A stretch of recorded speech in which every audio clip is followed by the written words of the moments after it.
বাংলাদেশে বিনিয়োগের সূচনা সুইডিশ কোম্পানির। মোংলায় আরেকটি অর্থনৈতিক অঞ্চল করার প্রস্তাব চীনের। বিদেশিদের আকর্ষণে হচ্ছে জ্বালানি নীতি। নাসার সঙ্গে চুক্তি সই। রোহিঙ্গা প্রত্যাবাসনে আরাকান আর্মির সঙ্গে যোগাযোগ হচ্ছে বাংলাদেশের, জানালেন প্রধান উপদেষ্টার উচ্চ প্রতিনিধি। জাতিসংঘের মধ্যস্থতায় বৈঠকের পরিকল্পনা।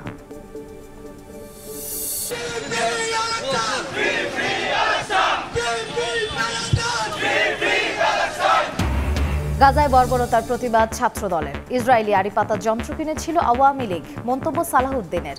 বাটা কেএফসিতে লুটপাটের ঘটনায় আটক 56। হজ ফ্লাইট শুরু 29 এপ্রিল।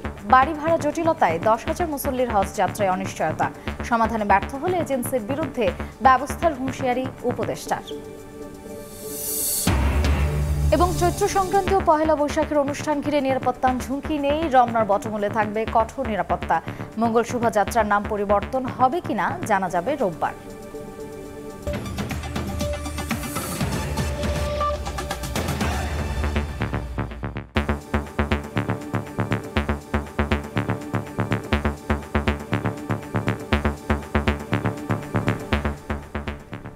প্রবাসী সময়ের সঙ্গে আছি আমি মার্জিয়া শ্রেয়া।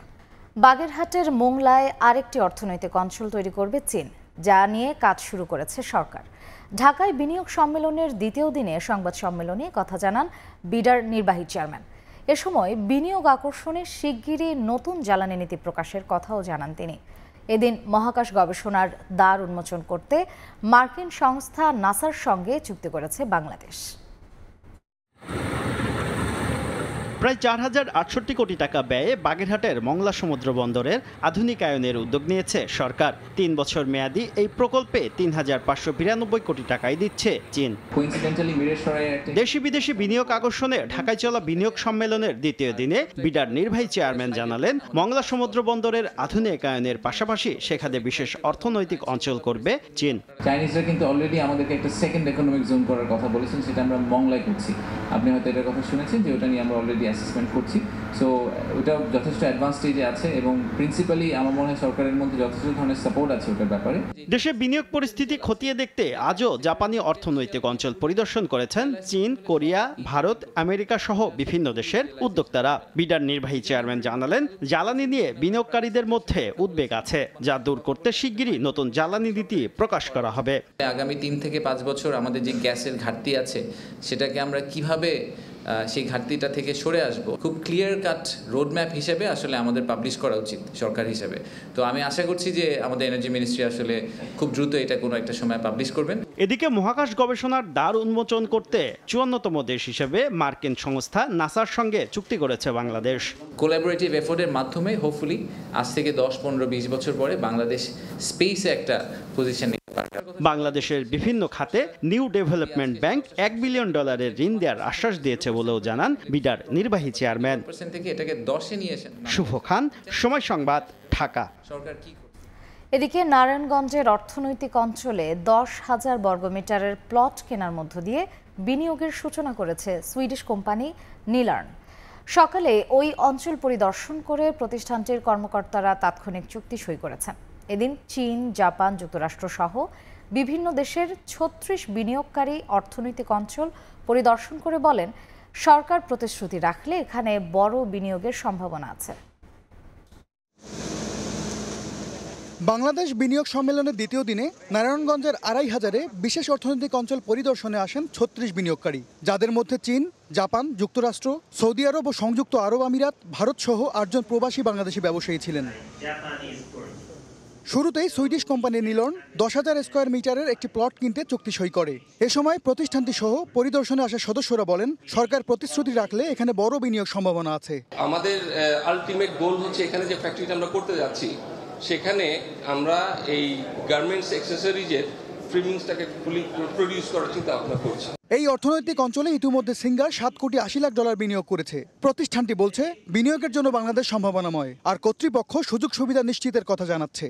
ফিউচারে কান্ট্রির গ্রোথ পার্সপেক্টিভের সাথে সিঙ্গার বাংলাদেশ আরও ইনভেস্ট করার প্ল্যান রয়েছে। সিঙ্গার, বেকো তারা এসেছেন এবং তারা কি সুন্দরভাবে প্রোডাকশনে গিয়েছেন এবং যারা অনলাইনে আসেন তারা তো এখনও সমস্যা ফেস করেননি। তাদের ফ্যাসিলিটিগুলো তৈরি হলে, প্রোডাকশনে আসলে কাজের সাথে সাথে সুবিধা অসুবিধা সবগুলো আশা করি দূর হবে। সরকারের পক্ষ থেকে ওয়ান স্টপ সার্ভিস চালু ছাড়াও সুশাসন নিশ্চিতের কথা জানিয়েছেন প্রধান উপদেষ্টার উপপ্রেস সচিব। সবগুলো ইকোনমিক জোন এবং ঢাকাতে ওয়ান স্টপ সার্ভিসটা চালু করা হচ্ছে, যেটা বিনিয়োগকারীদের একটা বড় চাওয়া ছিল। নারায়ণগঞ্জ বিশেষ অর্থনৈতিক অঞ্চলে 1000 একর জমির মধ্যে 600 একরের উন্নয়ন শেষ হয়েছে, আর এখন পর্যন্ত বিনিয়োগের পরিমাণ $20 কোটি। অন্তর্বর্তী সরকার দায়িত্ব নেবার পর যে 5টি বিশেষ অর্থনৈতিক অঞ্চলকে গুরুত্ব দেওয়া হয়েছে তার মধ্যে নারায়ণগঞ্জের 2500-এর জাপানি অর্থনৈতিক অঞ্চল অন্যতম। 1000 একর জমির উপর গড়ে ওঠা এই অর্থনৈতিক অঞ্চলটির পুরো কার্যক্রম শুরু হলে অন্তত $150 মিলিয়ন মার্কিন বিনিয়োগ পরিবেশ তৈরি হবে। বিনিয়োগ সম্মেলনের মাধ্যমে বিদেশি উদ্যোক্তাদের কাছে এমন সম্ভাবনাই তুলে ধরা হলো। MS আরিফিন, সময় সংবাদ, নারায়ণগঞ্জ। চীনা ও কোরিয়ানদের বিনিয়োগের আহ্বান জানিয়েছেন প্রধান উপদেষ্টা ডক্টর মোহাম্মদ ইউনূস। মঙ্গলবার সকালে রাষ্ট্রীয় অতিথি ভবন যমুনায় দেশ দুটির ব্যবসায়ী প্রতিনিধিরা সাক্ষাৎ করতে গেলে তিনি এই আহ্বান জানান।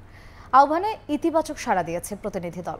প্রথমে দেখা করেন চীনা ব্যবসায়ী প্রতিনিধিরা। তাদের নেতৃত্ব দেন মেইনল্যান্ড হেডওয়্যার হোল্ডিংস লিমিটেডের ডেপুটি ব্যবস্থাপনা পরিচালক পলিন এনগান। প্রধান উপদেষ্টা তাদের বাংলাদেশের বিনিয়োগের পরিবেশ সম্পর্কে অবগত করে বিনিয়োগের আহ্বান জানান।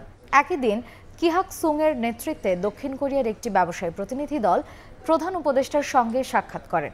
তিনি কোরিয়া ভিত্তিক ব্যবসা প্রতিষ্ঠান ইয়ংওয়ান কর্পোরেশনের চেয়ারম্যান। এ সময় প্রধান উপদেষ্টা বলেন, বাংলাদেশ এখন বিদেশি বিনিয়োগের জন্য প্রস্তুত।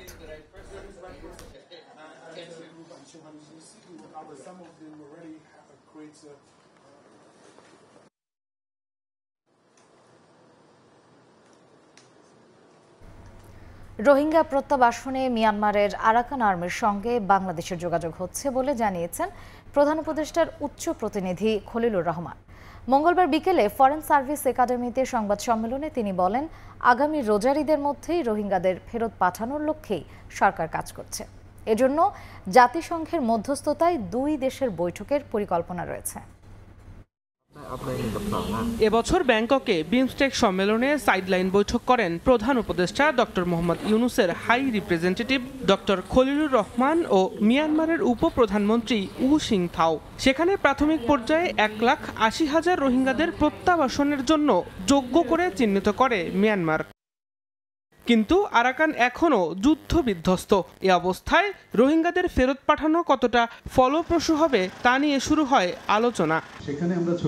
এমন প্রেক্ষাপটে মঙ্গলবার বিকেলে ফরেন সার্ভিস একাডেমিতে প্রধান উপদেষ্টার হাই রিপ্রেজেন্টেটিভ জানান, জাতিসংঘের মধ্যস্থতায় আরাকান আর্মির সঙ্গে যোগাযোগ হচ্ছে বাংলাদেশের। অল্প সময়ের মধ্যেই বৈঠক হবে বলে জানান তিনি। আরাকান আর্মির সঙ্গে আমরা আলাপ করছি, এর জন্য মায়ানমারের সঙ্গে যাওয়ার প্রয়োজন নাই, কারণ ওই 2 পক্ষের মধ্যে কোনো কথাবার্তা বিশেষ হয় না। এই আলোচনাটা যদি ফ্যাসিলিটেটেড হয়, আমরা জাতিসংঘকে মাঝে মাঝে রেখেছি, তারা এই 2 পক্ষের মধ্যে মধ্যস্থতা করছেন, আমাদের 2 পক্ষকে এক টেবিলে বসাচ্ছেন। এদিন পররাষ্ট্র মন্ত্রণালয়ে কথা বলেন পররাষ্ট্র উপদেষ্টা মোহাম্মদ তৌহিদ হোসেন। বিমস্টেক সম্মেলনে ইউনূস মোদি বৈঠক প্রসঙ্গে তিনি বলেন, শেখ হাসিনাকে দেশে ফিরিয়ে দেওয়ার বিষয়ে কথা হয়েছে।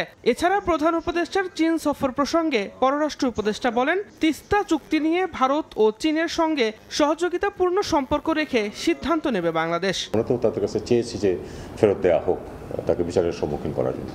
জনাব মোদি এটা খুব স্পষ্টভাবে বলেছেন যে বাংলাদেশের সাথে সম্পর্ক দেশের সাথে, মানুষের সাথে, এটা কোনো দলের সাথে নয়। আমরা দেখব যে কোন প্রজেক্টে কোন দিক থেকে সহায়তা নিলে আমাদের জন্য সুবিধা হবে। কূটনৈতিক স্বার্থ ও বিনিয়োগ বাড়াতে বাংলাদেশের নির্বাচন নিয়ে বিদেশিদের আগ্রহ রয়েছে জানিয়ে তিনি বলেন, যথাযথ সংস্কার শেষে নির্বাচন দেবে সরকার।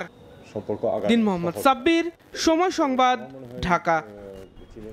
সাগরপথে অবৈধভাবে মালয়েশিয়া যাওয়ার সময় সেন্ট মার্টিন থেকে 214 রোহিঙ্গাকে আটক করেছে নৌবাহিনী। নৌবাহিনী জানায়, সেন্ট মার্টিন থেকে 44 নটিক্যাল মাইল দক্ষিণ পশ্চিমে অবস্থানরত একটি মাছ ধরার ট্রলারের সন্দেহজনক গতিবিধি লক্ষ্য করে নৌবাহিনীর জাহাজ বানৌজা দুর্জয়।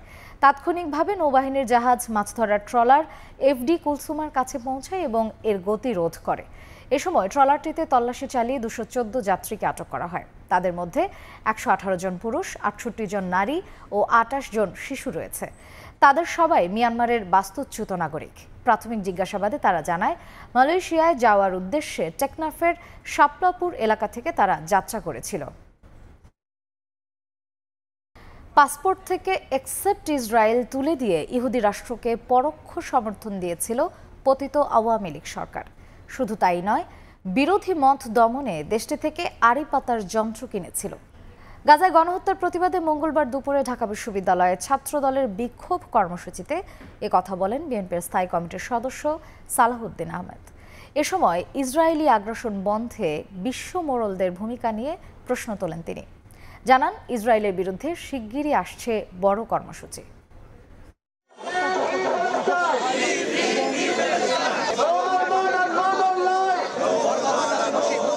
ফিলিস্তিনের মুসলিম জনতার পক্ষে আর ইসরায়েলের গণহত্যার প্রতিবাদে ঢাকা বিশ্ববিদ্যালয়ের হাজারো শিক্ষার্থীর বিক্ষোভে উত্তাল ক্যাম্পাস। ইসরায়েলি গণহত্যার প্রতিবাদে জাতীয়তাবাদী ছাত্রদলের বিক্ষোভ সমাবেশ পরিণত হয় লোকে লোকারণ্যে। সমাবেশে ইসরায়েলি প্রধানমন্ত্রী নেতানিয়াহুর বিচারের দাবি জানিয়ে ছাত্রদলের শীর্ষ নেতারা বলেন, দেশের প্রতিবাদের নামে মব তৈরি করে যারা বিভিন্ন প্রতিষ্ঠানে হামলা করছে তাদের বিরুদ্ধে ব্যবস্থা নিতে হবে।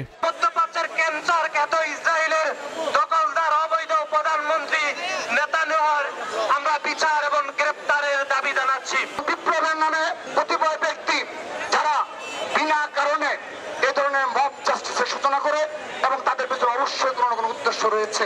সমাবেশে প্রধান অতিথির বক্তব্যে বিএনপির স্থায়ী কমিটির সদস্য সালাহউদ্দিন আহমেদ বলেন, ফিলিস্তিন ইস্যুতে বিশ্ব মোড়লদের নীরবতা ইসরায়েলের গণহত্যাকে উস্কে দিচ্ছে। ইসরায়েলি গণহত্যার প্রতিবাদে বাংলাদেশ জাতীয়তাবাদী দলের পক্ষ থেকে অতি শিগগির সারা বাংলাদেশে এবং কেন্দ্রীয়ভাবে আমরা একটি বৃহৎ কর্মসূচির ঘোষণা করব।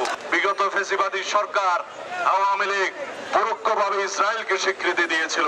দেশের আপামর জনসাধারণের বিরুদ্ধে আড়ি পাতা যন্ত্রের মাধ্যমে যে নির্যাতনের তারা সূচনা করেছিলেন, সেই আড়ি পাতা যন্ত্র পেগাসাস স্পাইওয়ার সেই ইসরায়েল থেকে তারা খরিদ করেছিল। সোমবার ইসরায়েল বিরোধী বিক্ষোভ চলাকালে দুর্বৃত্তদের দ্বারা দেশের বিভিন্ন স্থানে কয়েকটি প্রতিষ্ঠানে হামলা ও লুটপাটের ঘটনায় নিন্দা ও প্রতিবাদ জানান বিএনপি নেতারা। হাসান ওয়ালি, সময় সংবাদ, ঢাকা। গাজায় ইসরায়েলের গণহত্যার প্রতিবাদের নামে বিভিন্ন জেলায় কেএফসি, বাটাসহ বিভিন্ন ব্যবসা প্রতিষ্ঠানে হামলা, ভাঙচুর ও লুটপাটে জড়িত সন্দেহে অন্তত ৪৯ জনকে আটক করেছে আইনশৃঙ্খলা বাহিনী।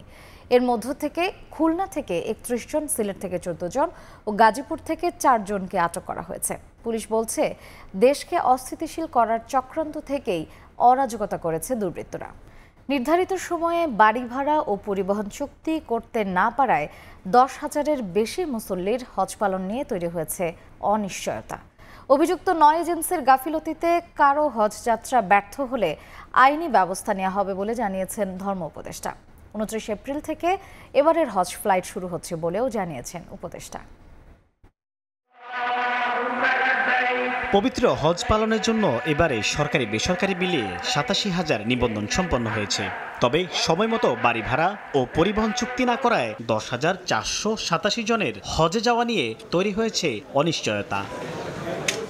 সচিবালয়ে আয়োজিত এক সংবাদ সম্মেলনে ধর্ম উপদেষ্টা বলেন, যদি শেষ পর্যন্ত কোনো কারণে এরা হজ করতে না যেতে পারে তাহলে দায়ী হজ এজেন্সিগুলোর বিরুদ্ধে ব্যবস্থা নেওয়া হবে। এখনো ওই সৌদির নুসুক মাসআর অ্যাপসটা খোলা আছে।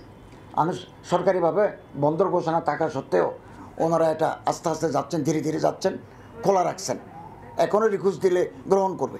তা আজকে রাতের ভিতরে যদি ওনারা এগিয়ে আসেন তাহলে আমাদের সুষ্ঠু হজ ব্যবস্থাপনার ক্ষেত্রে আর কোনো বাধা থাকবে না। সৌদি কর্তৃপক্ষের অনলাইন প্ল্যাটফর্ম নুসুক মাসার মাধ্যমে বাড়ি ভাড়া ও পরিবহন চুক্তি সম্পন্ন করতে ১০ দিন সময় বাড়ানো হয়েছে। এই সময়ের মধ্যে এজেন্সিগুলোকে তাদের কাজ সম্পন্ন করার অনুরোধ করেছে ধর্ম মন্ত্রণালয়। বাড়ি ভাড়া চুক্তি এবং ওই যে আপনার পরিবহন চুক্তি এখনো সম্পন্ন করে না, এটা আশঙ্কা রয়ে গেছে। যে কোনো সময় যদি বন্ধ করে দেয়, বলে যে এটা আমরা কম্প্রোমাইজ করবো না, তখন এই ঝুঁকি আছে। এদিকে হজের জন্য নিবন্ধিতদের ১৮ এপ্রিলের মধ্যে ভিসা সম্পন্ন করার বাধ্যবাধকতা আছে বলে সংবাদ সম্মেলনে জানানো হয়।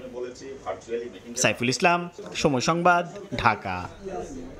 চৈত্র সংক্রান্তি ও পহেলা বৈশাখ ঘিরে নিরাপত্তা ঝুঁকি নেই বলে জানিয়েছেন স্বরাষ্ট্র উপদেষ্টা জাহাঙ্গীর আলম চৌধুরী। বাংলা নববর্ষ উদযাপন উপলক্ষে বৈঠক শেষে তিনি বলেন, পহেলা বৈশাখে রমনার বটমূল, ধানমন্ডির রবীন্দ্র সরোবর সহ সারা দেশে কঠোর অবস্থানে থাকবে আইন শৃঙ্খলা বাহিনী। পরে সংস্কৃতি উপদেষ্টা জানান, চারুকলা থেকে বের হওয়া মঙ্গল শোভাযাত্রার নাম পরিবর্তন হবে কিনা এ বিষয়ে ১০ এপ্রিল সিদ্ধান্ত জানাবে ঢাকা বিশ্ববিদ্যালয়। 1432 বঙ্গাব্দকে বরণে এবারও রমনার বটমূলে ছায়ানটের বর্ষবরণ আয়োজনের মধ্য দিয়ে পহেলা বৈশাখের সূচনা হবে রাজধানীতে। এরপর ঢাকা বিশ্ববিদ্যালয় ক্যাম্পাসে বের হবে মঙ্গল শোভাযাত্রা। এ অবস্থায় চৈত্র সংক্রান্তি এবং পহেলা বৈশাখ উদযাপন উপলক্ষে মঙ্গলবার সকালে স্বরাষ্ট্র উপদেষ্টার সভাপতিত্বে আইন শৃঙ্খলা সংক্রান্ত সভা বসে। এতে সংস্কৃতি বিষয়ক উপদেষ্টা মোস্তফা সরোয়ার ফারুকী সহ আইন শৃঙ্খলা বাহিনী ও গোয়েন্দা সংস্থার ঊর্ধ্বতন কর্মকর্তারা অংশ নেন। বৈঠক শেষে স্বরাষ্ট্র উপদেষ্টা জানান, চৈত্র সংক্রান্তি এবং পহেলা বৈশাখ ঘিরে কোনো নিরাপত্তা ঝুঁকি নেই। সিকিউরিটি থ্রেটের উপরে নির্ভর করে সিকিউরিটি দেওয়া হয়। আপনাদেরকে আমি এনশিওর করতে পারি কোনো ধরনের কোথাও কোনো ঘটনা যেন না ঘটে, ওই সম্পূর্ণ ব্যবস্থা আমরা নিব। তারপরে ঢাকার বাইরে বিভিন্ন জেলাগুলিতে উপজেলা লেভেলে হবে, এখানে আইন শৃঙ্খলাভাবে কীভাবে অনুষ্ঠানগুলি হবে, কোথায় হবে, ওইগুলি নেওয়া হবে। সংস্কৃতি উপদেষ্টা জানান, চারুকলা থেকে বের হওয়া মঙ্গল শোভাযাত্রার নাম পরিবর্তন হবে কিনা এ বিষয়ে বৃহস্পতিবার ঢাকা বিশ্ববিদ্যালয় সিদ্ধান্ত জানাবে। ঢাকার শোভাযাত্রাতে এবার শুধু বাঙালি না, আরও 26টা জাতিগোষ্ঠী অংশগ্রহণ করছে। শোভাযাত্রার নাম কি থাকছে এটা ঢাকা বিশ্ববিদ্যালয় সংশ্লিষ্ট অনেকের সঙ্গে আলোচনা করছেন। তারা আলোচনা করে ওনাদের প্রেস কনফারেন্স আছে 10 তারিখে, ওনারা আপনাদেরকে জানাবেন যে নামটা আসলে কি হবে। গাজায় ইসরায়েলি বর্বরতার প্রতিবাদ থেকে বিভিন্ন প্রতিষ্ঠানে যেভাবে লুটপাট হয়েছে, ভবিষ্যতে তা ঠেকাতে কঠোর ব্যবস্থা নেওয়া হবে বলে প্রশ্নের জবাবে জানান স্বরাষ্ট্র উপদেষ্টা। যারা এটা ঘটিয়েছে তাদের বিরুদ্ধে আমরা আইনানুগ ব্যবস্থা নিব। প্রসূন আশিস, সময় সংবাদ, ঢাকা। টানা কয়েক মাস কমতির দিকে থাকলেও মার্চে দেশের আবারও বেড়েছে মূল্যস্ফীতি। এ সময় খাদ্য মূল্যস্ফীতি কমলেও বেড়েছে খাদ্য বহির্ভূত মূল্যস্ফীতি। যদিও আন্তর্জাতিক মুদ্রা তহবিল IMF এর পূর্বাভাস বলছে জুন নাগাদ সার্বিক মূল্যস্ফীতি 8.5% নিচে নেমে আসতে পারে। গত বছরের ডিসেম্বর থেকে কমতে শুরু করেছিল মূল্যস্ফীতি। টানা 3 মাস অব্যাহত ছিল নিম্নমুখী ধারা। তবে মার্চে দেশের মূল্যস্ফীতি আবারও কিছুটা বেড়েছে। বাংলাদেশ পরিসংখ্যান ব্যুরো BBS এর মূল্যস্ফীতির হালনাগাদ তথ্য বলছে, মার্চে দেশের সার্বিক মূল্যস্ফীতি বেড়ে দাঁড়িয়েছে 9.35%, যা আগের মাসে ছিল 9.32%। এই সময় দেশে খাদ্য মূল্যস্ফীতির হার কমলেও বেড়েছে খাদ্য বহির্ভূত মূল্যস্ফীতি। মার্চে খাদ্য মূল্যস্ফীতি 9 থেকে 8% ঘরে নেমে হয়েছে 8.93%, আর খাদ্য বহির্ভূত মূল্যস্ফীতি 9.38% থেকে বেড়ে হয়েছে 9.7%। যদিও আগামী জুন নাগাদ সার্বিক মূল্যস্ফীতি 8.5%-এর নিচে নেমে আসার পূর্বাভাস দিয়েছে আন্তর্জাতিক মুদ্রা তহবিল IMF, আর জুনের মধ্যে মূল্যস্ফীতি 7 থেকে 8%-এর মধ্যে রাখতে কাজ করে চলেছে বাংলাদেশ ব্যাংক ও অর্থ মন্ত্রণালয়। ফরহাদুর রহমান, সময় সংবাদ, ঢাকা। অযত্ন অবহেলায় ময়মনসিংহে মিনি চিড়িয়াখানায় মৃত্যুর সাথে পাঞ্জা লড়ছে একটি ভালুক। শুধু ভালুক নয়, অস্বাস্থ্যকর পরিবেশে থাকা 19 প্রজাতির বন্য প্রাণীরই রুগ্ন দশা। শরীরে পচন ধরা ভালুকের ছবি মঙ্গলবার সামাজিক যোগাযোগ মাধ্যমে ছড়িয়ে পড়লে নড়ে চড়ে বসে বন অধিদপ্তর। এদিন বিকেলে চিড়িয়াখানায় অভিযান চালিয়ে জব্দ করা হয় 48টি প্রাণী। সিলগালা করা হয়েছে চিড়িয়াখানাটি। একটি খাঁচায় 2টি ভালুক, এর মধ্যে একটি ভালুকের পেছনের বাঁ পায়ে ধরেছে পচন। ইতিমধ্যে বিচ্ছিন্ন হয়ে গেছে পায়ের অংশবিশেষ। যন্ত্রণায় ছটফট করছে প্রাণীটি।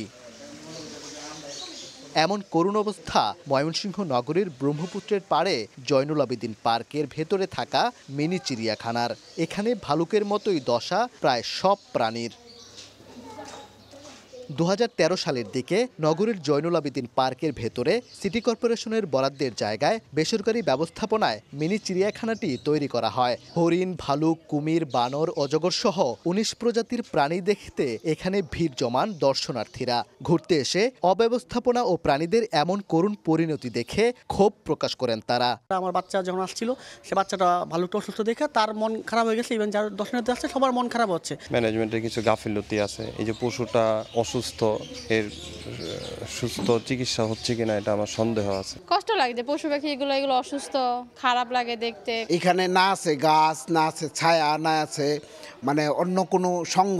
গায়ে পচন ধরা এই ভালুকের ছবি মঙ্গলবার সামাজিক যোগাযোগ মাধ্যমে ছড়িয়ে পড়লে চিড়িয়াখানাটি নিয়ে সমালোচনার সৃষ্টি হয় স্থানীয়দের মধ্যে। তবে চিড়িয়াখানার কর্মীদের দাবি, পশু পাখি নিয়ে কখনো গাফিলতি করেন না তারা। 2-1টা প্রাণী আছে যেটা বন্যপ্রাণী আইন বহির্ভূত, এটা আইন বহির্ভূত যে আমরা জানি না। আমাদের কোনো দায়িত্ব অবহেলা নেই। আমরা এখানে পরিষ্কার পরিচ্ছন্নতা সবসময় রাখার জন্য চেষ্টা করি। এদিকে চিড়িয়াখানাটি পরিচালনা নিয়ে সমালোচনা শুরু হলে নড়েচড়ে বসে বন অধিদপ্তর। চিড়িয়াখানায় অভিযান চালায় বন্যপ্রাণী অপরাধ দমন ইউনিট। পরিদর্শন শেষে কর্মকর্তারা জানান, আইন না মেনে পরিচালিত হয়ে আসছিল চিড়িয়াখানাটি। অভিযানে ১৯ প্রজাতির ১০০ বন্যপ্রাণীর মধ্যে ৪৮টি জব্দের পাশাপাশি সিলগালা করা হয়েছে চিড়িয়াখানাটি।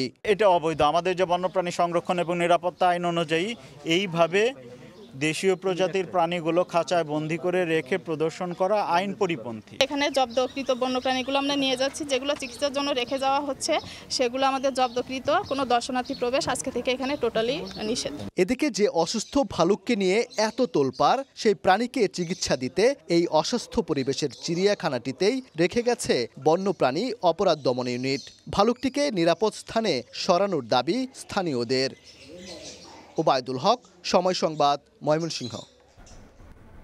দেখছেন প্রবাসের সময়।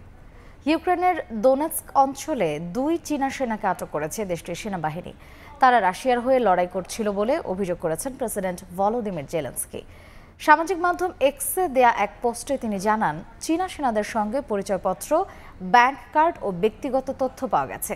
জেলেনস্কি আরও বলেন, আটক হওয়া ২ জন ছাড়াও আরও বেশ কিছু চীনা নাগরিক রয়েছে রুশ বাহিনীতে। এ বিষয়ে বিস্তারিত জানার জন্য ইউক্রেনের গোয়েন্দা সংস্থা কাজ করছে বলেও জানান জেলেনস্কি। এমনকি মার্কিন প্রেসিডেন্ট ডোনাল্ড ট্রাম্পের দৃষ্টিপাত করেন তিনি। এ নিয়ে এখনও কোনো প্রতিক্রিয়া জানায়নি মস্কো ও বেইজিং। এর আগে যুদ্ধে রাশিয়ার হয়ে উত্তর কোরিয়ার সেনারা লড়াই করছে বলে জানায় ইউক্রেন।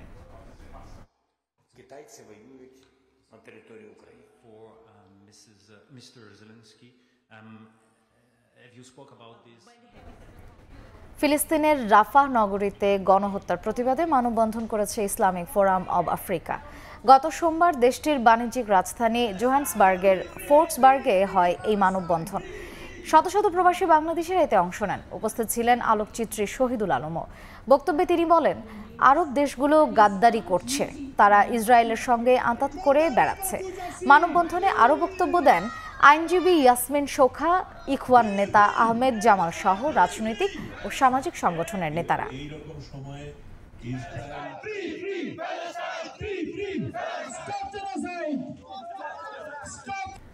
প্রথমবারের মতো বাংলাদেশি জাহাজের মডেল প্রদর্শিত হলো আইএমওর সদর দপ্তরে। লন্ডনে ৫ দিন ধরে চলা আন্তর্জাতিক সামুদ্রিক সংস্থার অধিবেশনে যোগ দেন নৌ পরিবহন মন্ত্রণালয়ের উপদেষ্টা ব্রিগেডিয়ার জেনারেল অবসরপ্রাপ্ত ডক্টর এম সাখাওয়াত হোসেন এবং যুক্তরাজ্যে নিযুক্ত বাংলাদেশের high commissioner Abida Islam.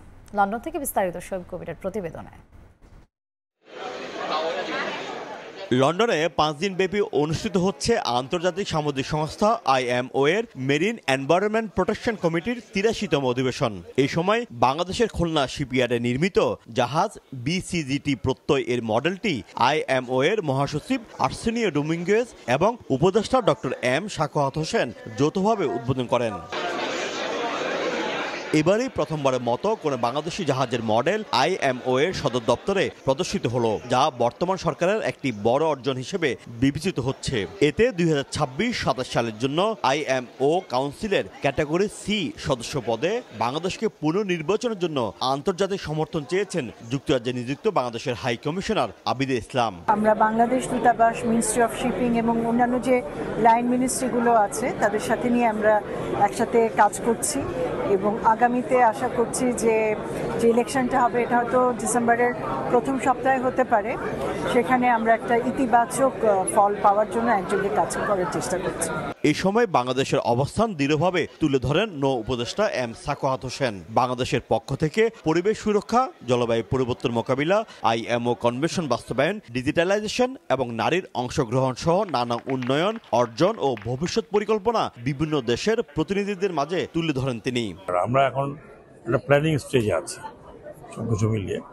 Implementation will take time.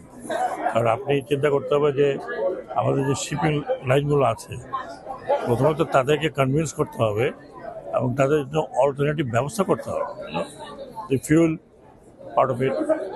না হলে আপনি এখন যে সমস্ত ফিউল দিয়ে আপনি শিপ চালাচ্ছেন, হ্যাঁ, সেগুলোতে এমিশন হবেই। সমুদ্র দূষণ রোধে সর্বোচ্চ সতর্ক অবস্থানে বাংলাদেশ রয়েছে উল্লেখ করে তিনি প্লাস্টিক বর্জ্যে বাংলাদেশের নদী দূষণ ঠেকাতে আইন পরিবর্তন করে কঠোর করার পরিকল্পনার কথাও জানান। শোয়েব কবির, সময় সংবাদ, লন্ডন। দেখছেন প্রবাসের সময়। খেলার খবর। জিম্বাবুয়ে সিরিজের প্রথম টেস্টের জন্য 15 সদস্যের দল ঘোষণা করেছে বাংলাদেশ ক্রিকেট বোর্ড। নাজমুল হোসেন শান্তকে অধিনায়ক করে শক্তিশালী স্কোয়াড দিয়েছে বিসিবি। ইনজুরিতে নেই তাসকিন আহমেদ, আর প্রথমবারের মতো সাদা পোশাকে ডাক পেয়েছেন তানজিম সাকিব। অপেক্ষাকৃত কম গুরুত্বপূর্ণ সিরিজ হলেও নতুনদের বাজিয়ে দেখার ঝুঁকি নেননি নীতি নির্ধারকরা। চ্যাম্পিয়ন্স ট্রফির হতাশা কাটিয়ে আবারও শুরু হতে যাচ্ছে জাতীয় দলের ব্যস্ততা। শুরুটা অপেক্ষাকৃত দুর্বল জিম্বাবুয়েকে দিয়ে। গত বছরের শুরুতে বাতিল হওয়া টেস্ট এবার খেলবে বাংলাদেশ। 2 ম্যাচের সে সিরিজের জন্য 15 সদস্যের দল ঘোষণা করেছে বিসিবি। নাজমুল হোসেন শান্তকে অধিনায়ক আর সহ অধিনায়কের দায়িত্ব দেয়া হয়েছে মিরাজের কাঁধে। লিটন দাসকে ছেড়ে দেয়া হয়েছে পিএসএল এর জন্য। উইকেট রক্ষক হিসেবে তাই মুশফিক ছাড়াও আছেন জাকের আলী কিংবা মাহিদুল অঙ্কন। চোটের কারণে গোটা সিরিজেই নেই তাসকিন আহমেদ। প্রথম ম্যাচের স্কোয়াডে তাই আছেন নাহিদ রানা। ফেরানো হয়েছে খালেদ আহমেদকে। 4 পেসারের সাথে স্বীকৃত স্পিনার 3 জন। ঘরের মাঠ, প্রতিপক্ষ জিম্বাবুয়ে। সিরিজটা নয় চ্যাম্পিয়নশিপের অংশ, তবুও যেন বেঞ্চ শক্তি বাজিয়ে দেখার ঝুঁকিটা নিল না বিসিবি। সবশেষ এনসিএল এর সর্বোচ্চ রান সংগ্রাহক অমিত হাসানকে রাখা হয়নি 15 সদস্যের দলে। সিলেটের এই ব্যাটার সেই আসরে 12 ইনিংসে রান করেন 785। রাখা যেত লম্বা ইনজুরি কাটিয়ে ফেরা এবাদত হোসেনকেও। নিজেকে খুঁজে বেড়ানো সিলেট এক্সপ্রেসের জন্য এমন সিরিজ হতে পারত বড় সুযোগ। তবে বদলে যাওয়া বিসিবি হাঁটল পুরনো পথেই। চ্যাম্পিয়ন্স ট্রফির যে ব্যর্থতা, তাই হয়তো ঢাকার চেষ্টা জিম্বাবুয়ের বিপক্ষে। সোনালি সময় পেছনে ফেলে আসা জিম্বাবুয়ের সাথে পরিসংখ্যানে এগিয়ে টাইগাররা। টেস্টে তাদের 7 জয়ের বিপরীতে বাংলাদেশের জয় 8টা। 20 এপ্রিল সিলেটে শুরু সিরিজের প্রথম টেস্ট। এরপর চট্টগ্রামে হবে দ্বিতীয় ও শেষ ম্যাচ। 4.5 মাসেরও বেশি সময় পর সাদা পোশাক গায়ে জড়াতে যাচ্ছে টাইগাররা। সাব্বির মিথুন, সময় সংবাদ। দুর্বল জিম্বাবুয়ের বিপক্ষেও যথারীতি সেই শক্তিশালী স্কোয়াড। সিনিয়রদের অনুপস্থিতিতে টেস্ট চ্যাম্পিয়নশিপের পরবর্তী সাইকেল সামনে রেখে প্রস্তুত করার কথা ছিল তরুণদের। সেখানে খোঁড়া যুক্তি প্রধান নির্বাচকের। দোহাই দিলেন এ দল আর এইচপি ইউনিটের ট্যুরের। ডিপিএল চললে কনকাশন সাবের জন্যই নাকি দিতে হয়েছে 15 সদস্যের দল। জিম্বাবুয়ে সিরিজকে লিপু দেখেছেন আসন্ন শ্রীলঙ্কা ট্যুরের প্রস্তুতি হিসেবে।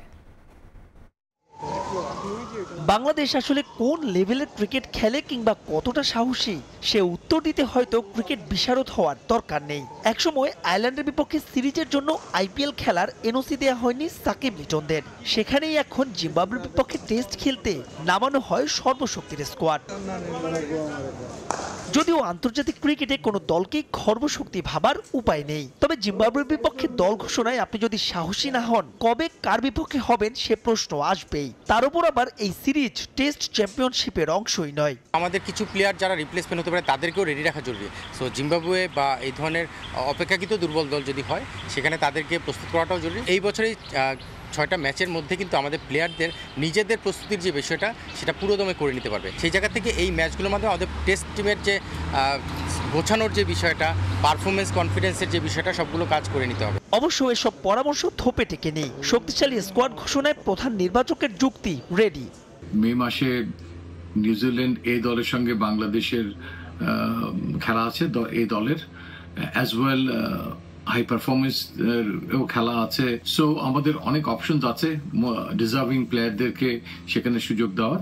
সে কারণেই আমরা আমাদের বেস্ট পসিবল প্লেয়ারদেরকে নিয়েই এই টেস্ট দলটি সাজিয়েছি। শ্রীলঙ্কার সঙ্গে জুন মাসে টেস্ট ম্যাচ আছে, সিরিজ আছে। সো দ্যাট আমরা চাচ্ছি না এখানে কোনো এক্সপেরিমেন্ট করতে। ডিপিএল চলছে, সুপার লিগ শুরু হওয়ার অপেক্ষায়। ঘরের মাঠে সিরিজ, তবুও 15 সদস্যের সেই চিরচেনা বিশাল বহর। এর পেছনে প্রধান নির্বাচকের যুক্তি কনকাশন সাব। দলের খেলোয়াড়ের সংখ্যাটা আরেকটু কম হতে পারতো, তাহলে অন্যান্য খেলোয়াড়দের অপরচুনিটি থাকে যারা দলে থাকছেন না, তারা সেই সময় যদি ঘরোয়া ক্রিকেট খেলতে পারেন তাহলে সেটা অনেক ভালো হয়। কিন্তু কনকাশন আসার পর থেকে লাইক টু লাইক রিপ্লেসমেন্টের যে কথাটা চলে এসছে, সে কারণেই একজন বাড়তি ওপেনার মিডল অর্ডারে একটা কোশ্চেন রাখা, স্পিন বোলিং একটা কোশ্চেন রাখা। 2025-27 টেস্ট সাইকেলের আগে জিম্বাবুয়ে সিরিজ যে ব্যাটসম্যানদের ফর্মে ফেরার সুযোগ তা মনে করিয়ে দিলেন লিপো। মানসিকভাবে প্রস্তুত থাকতে বললেন এবাদতদেরও। জিম্বাবুয়ে সিরিজে এই সমস্ত যে ভুল ত্রুটিগুলো আমরা করেছিলাম ব্যাটিং বোলিং অল অ্যাসপেক্টে, সেগুলোকে পুনরুদ্ধার করা, তাদের কনফিডেন্সটাকে রিবিল্ড করা, এবং সেটা খুবই জরুরি শ্রীলঙ্কার সঙ্গে আমাদের পরবর্তী এওয়ে টেস্ট সিরিজটা খেলার আগে। অবশ্য ক্রিকেট পাড়ায় ফিস ফাস, চ্যাম্পিয়ন্স ট্রফির ব্যর্থতা ঢাকতেই নাকি জিম্বাবুয়ে সিরিজকে ঢাল হিসেবে নিচ্ছেন লিপু রাজ্জাক, যদিও এসব নিয়ে তাদের প্রশ্ন করার সুযোগই হয়নি। মাহবুব রিমন, সময় সংবাদ, ঢাকা। ফর্মে ফেরার আশা নিয়ে পাকিস্তানে গেলেন লিটন দাস। করাচি কিংসের হয়ে পাকিস্তান সুপার লিগে খেলবেন টাইগার ব্যাটসম্যান। লিটনের দলের প্রথম ম্যাচ 12 এপ্রিল। শুরু থেকেই একাদশের সুযোগের অপেক্ষায় এলকেডি। জনৈক মুসলিম মনীষীর বাণী, জ্ঞান অর্জনের জন্য প্রয়োজনে সুদূর চীন দেশে যাও। লিটন কুমার দাস ফর্মের খোঁজে গেলেন পাকিস্তানে। ভক্তরাও অধীর আগ্রহে প্রিয় ক্রিকেটারের ব্যাটে রান দেখার অপেক্ষায়। বলাই যায় এবারের পাকিস্তান সুপার লিগে চোখ থাকবে লিটনিয়ানদের। ক্যারিয়ার জুড়েই উত্থান পতন দেখেছেন লিটন কুমার দাস। তার ব্যাটিংয়ের সৌন্দর্য নিয়ে প্রশ্ন নেই কারো, তবে নামের প্রতি সুবিচার করতে ব্যর্থ এই তারকা। একটানা রান করে গেছেন এমনটা হয়েছে খুব কমই। চলমান ডিপিএলে বড় কোনো ক্লাব বিগ অ্যামাউন্টে তাকে নিতে আগ্রহও দেখায়নি। দেশের অন্যতম তারকা ক্রিকেটারকে খেলতে হচ্ছে নবাগত গুলশান ক্রিকেট ক্লাবে। সেখানেও যে পারফরমেন্স আহামরি তা বলা যাবে না। বিপিএল ডিপিএল মিলিয়ে সবশেষ 10 ম্যাচে 350 সম্বল। আন্তর্জাতিক ক্রিকেটেও লিটনের ব্যাটে রান খরা। সবশেষ 14 ম্যাচের একটিতেও নেই 50। টেস্ট, ওয়ানডে ও টি20 মিলিয়ে এই 14 ম্যাচের 11 ইনিংসে 2 অঙ্ক স্পর্শ করতে পারেননি। অফ ফর্মের কারণে বাদ পড়েন চ্যাম্পিয়ন্স ট্রফির দল থেকেও। এরপর থেকেই ফর্মে ফিরতে মরিয়া তিনি। স্কিলের ত্রুটি ঠিক করতে কাজ করেছেন কোচদের সঙ্গে। মিরপুর স্টেডিয়ামে জাতীয় দলের সিনিয়র সহকারী কোচ মোহাম্মদ সালাউদ্দিন ও বিকেএসপির কোচ মন্টু দত্তের সঙ্গে করেছেন আলাদা সেশন। মানসিকভাবেও স্থির হওয়ার চেষ্টা করে যাচ্ছেন লিটন। জিম্বাবুয়ের বিপক্ষে আসন্ন টেস্ট সিরিজে খেলবেন না লিটন। টাইগারদের টি20 টিমের ক্যাপ্টেন্সির বিবেচনায় থাকা ক্রিকেটার পিএসএল দিয়ে রানে ফিরতে মরিয়া। করাচি কিংসের জার্সিতে মাঠে নামতে মুখিয়ে আছেন এলকেডি। 11 এপ্রিল পর্দা উঠবে পাকিস্তান সুপার লিগের। 12 এপ্রিল মুলতান সুলতানসের বিপক্ষে ম্যাচ দিয়ে শুরু হবে করাচি কিংসের পিএসএল মিশন। প্রথম ম্যাচেই একাদশে সুযোগ পাওয়ার সম্ভাবনা রয়েছে লিটনের। মাকসুম আলম খান, সময় সংবাদ। লাল সবুজের প্রতিনিধিত্ব করতে চান বাংলাদেশি বংশোদ্ভূত Australian cricketer Yasin Muntasir. Leg spin all rounder এরই মধ্যে শুরু করে দিয়েছেন নিজের ট্রায়াল পর্ব। বাবার মতো খেলার ইচ্ছে মোহামেডানের হয়ে। যদিও প্রিমিয়ার লিগে এই ক্রিকেটারকে কোনো দল নেবে কিনা তা এখনো নিশ্চিত নয়। কেউ ভাগ্য বদলাতে দেশ ছাড়ে, আবার কেউ বা একই দেশে ফেরে। অস্ট্রেলিয়ার প্র্যাকটিস কিটে যাকে দেখছেন তার গল্পটা ফেরার। বাংলাদেশি বংশোদ্ভূত এই অজি ক্রিকেটার গায়ে জড়াতে চান লাল সবুজের জার্সিটা। আর সেই স্বপ্ন তারা করতে বিসিবির একাডেমি মাঠে Yasin Muntasir. Leg spinning all rounder, খেলেন অস্ট্রেলিয়া প্রিমিয়ার ফার্স্ট ডিভিশনে গ্রিনভেইল ক্যাঙ্গারুস ক্রিকেট ক্লাব ভিক্টোরিয়ার হয়ে। No, it's good. Like obviously in Australia we still represent Bangladesh in many ways. Like we have our tournaments there where we can represent Bangladesh. Obviously over here it's a lot more renowned. So if there is an opportunity then we can see in the future. Academy মাঠে মোহামেডানের হয়ে অনানুষ্ঠানিক trial দিয়ে ফেললেন মুনতাসির। নেটে হাত ঘুরিয়েছেন রিয়াদ আরিফুলদের সামনে। সঙ্গে ছিলেন বাবা। সন্তানকে 22 গজে আনায় যার ভূমিকাটা সবচেয়ে বেশি। ইয়াসিন মুনতাসিরের বাবা খেলতেন মোহামেডানের হয়ে। সে কারণেই সাদা কালো শিবিরে ছেলেকে দেখার ইচ্ছে মুস্তাদিল লিটুর। এখনো আনুষ্ঠানিক নয় কিছুই, যদিও হাল ছাড়তে নারাজ সাবেক এই ক্রিকেটার। বাংলাদেশকে ভালোবাসি এবং ছেলে যদি বাংলাদেশে খেলার সুযোগ পায় অবভিয়াসলি এটা প্রথম চিন্তা সেখান থেকেই। আর অস্ট্রেলিয়ার মাঠেতে যেহেতু ওখানে থাকে, খায়, ওঠা বসা করে, ক্রিকেট ওখানে খেলে, তো সেখানে একটা ভালো অপরচুনিটি আছে এবং ওখানে সে ভালো লেভেলের একটা ক্রিকেট খেলতেছে এখন, যেটা প্রিমিয়ার ফার্স্ট লেভেল আমরা বলি।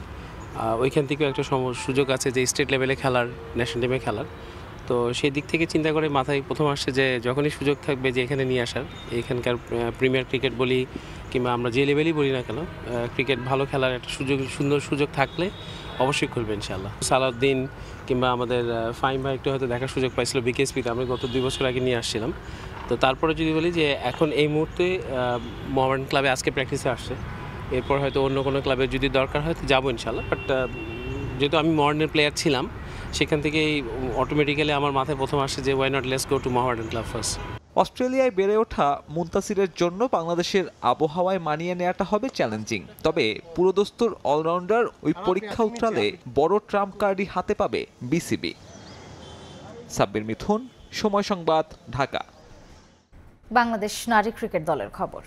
আইসিসি ওয়ানডে বিশ্বকাপের বাছাই পর্ব শুরুর আগে টানা দ্বিতীয় প্রস্তুতি ম্যাচে জয় পেল বাংলাদেশ। প্রথম ম্যাচে স্কটল্যান্ডকে হারানোর পর এবার পাকিস্তানে দলকে 167 রানে হারিয়েছে জ্যোতি বাহিনী। লাহোরের গাদ্দাফি স্টেডিয়ামে টস জিতে আগে ব্যাটিং করে লাল সবুজের নারীরা। শুরুটা তেমন ভালো হয়নি বাংলাদেশের। নবম ওভারেই ফিরে যান 2 ব্যাটার ইসমা তানজিম এবং শারমিন আক্তার। পরে ফারজানা পিঙ্কি এবং নিগার সুলতানা জ্যোতি মিলে হাল ধরেন দলের। দুজনে মিলে গড়েন 109 রানের জুটি। ব্যক্তিগত 50 রানে রিটায়ার্ড হার্ট হয়ে প্যাভিলিয়নে ফিরে যান পিঙ্কি, আর 70 রানে আউট হন জ্যোতি। পরে দিলারা এবং জান্নাতুলের দৃঢ়তায় 276 রানের স্কোর গড়ে বাংলাদেশ। জবাব দিতে নেমে মারুফা এবং রাবেয়ার বোলিংয়ের সামনে দাঁড়াতেই পারেনি পাকিস্তান এ দলের ব্যাটাররা। সর্বোচ্চ 32 রান করেছেন দুয়া মাজিদ। 109 রানেই অল আউট হয়ে যায় স্বাগতিক নারীরা। 2টি করে উইকেট নেন মারুফা, রাবেয়া এবং ফাহিমা। ঢাকা প্রিমিয়ার লিগের খবর। 10ম রাউন্ডে বুধবার 3 ম্যাচ। বিকেএসপির 4 নম্বর মাঠে সকাল 9টায় হাই ভোল্টেজ দ্বৈরথে মুখোমুখি 2 শিরোপার প্রত্যাশী আবাহনী লিমিটেড আর প্রাইম ব্যাংক ক্রিকেট ক্লাব। একই সময়ে 4 নম্বর মাঠে টেবিলের 2-এ থাকা মোহামেডানের প্রতিপক্ষ চমক দেখানো অগ্রণী ব্যাংক। মিরপুরে সুপার লিগের পথে এগিয়ে যাওয়ার মিশনে শাইনপুকুরের বিপক্ষে লড়বে সুজনের গুলশান। পয়েন্ট টেবিলের জটিল হিসেব নিকেশ বলছে টেবিল টপারের সঙ্গে 7-এর লড়াই, কিন্তু বাস্তবতা আবাহনী আর প্রাইম ব্যাংকের দ্বৈরথের উত্তাপ হয়তো হার মানাবে চৈত্রের তীব্র তাপ প্রবাহকেও। আকাশী নীলদের সামনে শিরোপার রেসে আরও এক ধাপ এগিয়ে যাওয়ার লড়াই। অন্যদিকে হারলেই যে প্রাইমের সুপার লিগের সমীকরণ হয়ে যাবে আরও কঠিন। পরিবর্তিত পরিস্থিতিতেও আবাহনী অপরিবর্তিত। হান্নান সরকার যেন ম্যাজিক ম্যান। এই দল নিয়েও লিগে মোটে 1 হার। একদিন শান্ত ঢাল হয়ে দাঁড়ান তো অন্যদিন মুমিনুল, ইমন মোসাদ্দেকরাও ভয়ঙ্কর। নাহিদরা বিশ্রামে তো কি হয়েছে, ঘাটতি পুষিয়ে নিতে রিপন মণ্ডল ইঞ্জুরি কাটিয়ে ফিরেছেন দুর্দণ্ড প্রতাপে। সব মিলিয়ে আবাহনী তাই কমপ্লিট প্যাকেজ। ইন্ডিভিজুয়াল ডেতে যে ভালো খেলে সেই হচ্ছিল ইম্পর্টেন্ট। সো হেভি ওয়েট আর ইয়ানা, সো আমরা ভালো করতেছি, যার কারণে আমরা এখন টেবিল টপার আছি। সো ইনশাল্লাহ আমরা চ্যাম্পিয়ন হওয়ার চেষ্টা করব। অন্যদিকে প্রাইমের যেন শনির দশা। বিগ বাজেটের দল, কিন্তু মাঠে তার প্রতিফলন কই। নাইম শেখ টুর্নামেন্টের সেকেন্ড টপ রান গেটার, কিন্তু এক শামীম পাটোয়ারি ছাড়া গেল কয়েক ম্যাচে ধারাবাহিকতার বড্ড অভাব। এই ম্যাচের পর মোটে আর 1 রাউন্ড, এরপরই ন্যাশনাল ডিউটির কারণে প্রাইম ব্যাংককে ছেড়ে দিতে হবে জাকির, খালেদ, হাসান মাহমুদকে। তাই তো শেষ 2টো ম্যাচ জয় দিয়ে রাঙানো চাই। বিকেএসপিতে আরেক ম্যাচে মোহামেডানকে ভড়কে দিতে পারে অগ্রণী ব্যাংক। এমনিতে তামিমের অনুপস্থিতি আর মুশফিক রিয়াদের অফর্ম চিন্তার ভাঁজ ফেলছে মতিঝিল পাড়ার ম্যানেজমেন্টের কপালে। সে দুঃস্বপ্ন আরও উস্কে দিতে পারে অগ্রণী ব্যাংকের অপ্রতিরোধ ফর্ম।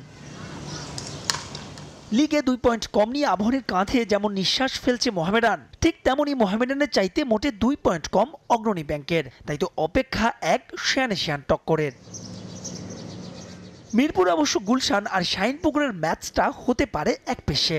লিটন চলে গেলেও গুলশান দলটা তারুণ্যে ভরপুর, যথেষ্ট ব্যালেন্স। অন্যদিকে বটমের দল শাইনপুকুরের লড়াই আপাতত রেলিগেশন বাঁচানো। মাহবুব রিমন, সময় সংবাদ, Dhaka. Lionel Messi, Kevin De Bruyne জুটি হচ্ছে ইন্টার মায়ামিতে। অবাক করার মতো বিষয় হলেও মেজর লিগ সকারের একটি নিয়ম তৈরি করেছে সেই সম্ভাবনা। সবকিছু ঠিক থাকলে আসন্ন ফিফা ক্লাব বিশ্বকাপেই একসঙ্গে দেখা যাবে তাদের। যদিও ইন্টার মায়ামি কিংবা ডে ব্রুইনা কারো পক্ষ থেকেই এই সম্পর্কে আসেনি আনুষ্ঠানিক মন্তব্য। মৌসুম শেষে ম্যানচেস্টার সিটি ছাড়ছেন কেভিন ডে ব্রুইনা। এক দশকের সম্পর্কের পরও জুনে অনুষ্ঠিত হতে যাওয়া ফিফা ক্লাব বিশ্বকাপে তার খেলা নিয়ে জোর গলায় কিছুই বলতে পারেননি পেপ গার্দিওলা। এরই মধ্যে আভাস মিলেছে প্রথমবারের মতো বৃহৎ পরিসরে অনুষ্ঠিত হতে যাওয়া ক্লাব বিশ্বকাপে হয়তো নতুন জার্সি গায়ে চড়ানোর সিদ্ধান্ত নিতে চলেছেন বেলজিয়ান মিডফিল্ডার। আন্তর্জাতিক গণমাধ্যমে জোর গুঞ্জন, ডে ব্রুইনার পরবর্তী ঠিকানা হতে চলেছে মেজর লিগ সকার। লম্বা সময় ধরে MLS team San Diego FC চেষ্টা করেছে তাকে দলে ফেরাতে, কিন্তু পারিশ্রমিক নিয়ে বনিবনা না হওয়ায় সম্ভাবনা বাস্তবে রূপ নেয়নি। সে জায়গায় এবার এন্ট্রি নিয়েছে ইন্টার মায়ামি। মেজর লিগ সকারের নিয়ম সুযোগ করে দিয়েছে লিওনেল মেসির সঙ্গে কেভিন ডে ব্রুইনার জুটি বেঁধে খেলার, কারণ MLS-এ আছে ডিসকভারি রাইটস, আর এই রাইটসের আওতায় সবার ওপরের দিকে আছেন বেলজিয়ান তারকা। আর তাই MLS থেকে কোনো দল ব্রুইনার দিকে হাত বাড়ালেও লাভ নেই। ডিসকভারি রাইটসের কারণে তাকে সবার আগে পাবে ইন্টার মায়ামি। MLS-এর নিয়ম বলছে ডিসকভারি রাইটসের আওতায় একটি ক্লাব সর্বোচ্চ 5 ফুটবলারের নাম নিবন্ধন করে রাখতে পারবে। অনেক আগে থেকেই মায়ামির রাডারে ছিলেন ব্রুইনা, তাই বেলজিয়ান তারকার নাম সবার উপরে। তবে এই লিস্টে বাকি আর 4 জনকে তা প্রকাশ করেনি ক্লাব কর্তৃপক্ষ। লিওনেল মেসি ইন্টার মায়ামিতে পাড়ি জমানোর পর ফ্লোরিডার ক্লাবে নাম লিখিয়েছেন Jordi Alba, Sergio Busquets, Luis সুয়ারেজের মতো তারকা। সেই তালিকায় যদি এবার যুক্ত হয় কেভিন ডে ব্রুইনা, নিঃসন্দেহে শক্তিমত্তায় MLS-এ সবার উপরে চলে যাবে দ্য হেরন্স। SM ইকবাল, সময় সংবাদ। এ পর্যায়ে শীর্ষ সংবাদগুলো জানিয়ে দিচ্ছি আরেকবার। বাংলাদেশে বিনিয়োগের সূচনা সুইডিশ কোম্পানির। মোংলায় আরেকটি অর্থনৈতিক অঞ্চল করার প্রস্তাব চীনের। বিদেশিদের আকর্ষণে হচ্ছে জ্বালানি নীতি। নাসার সঙ্গে চুক্তি সই। রোহিঙ্গা প্রত্যাবাসনে আরাকান আর্মির সঙ্গে যোগাযোগ হচ্ছে বাংলাদেশে, জানালেন প্রধান উপদেষ্টার উচ্চ প্রতিনিধি। জাতিসংঘের মধ্যস্থতায় বৈঠকের পরিকল্পনা।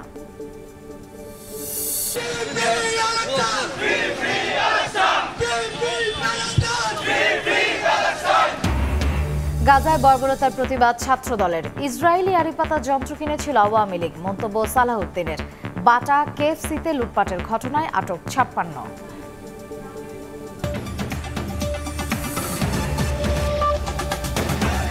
এই ছিল প্রবাসী সময়, সঙ্গে থাকুন সময়ের।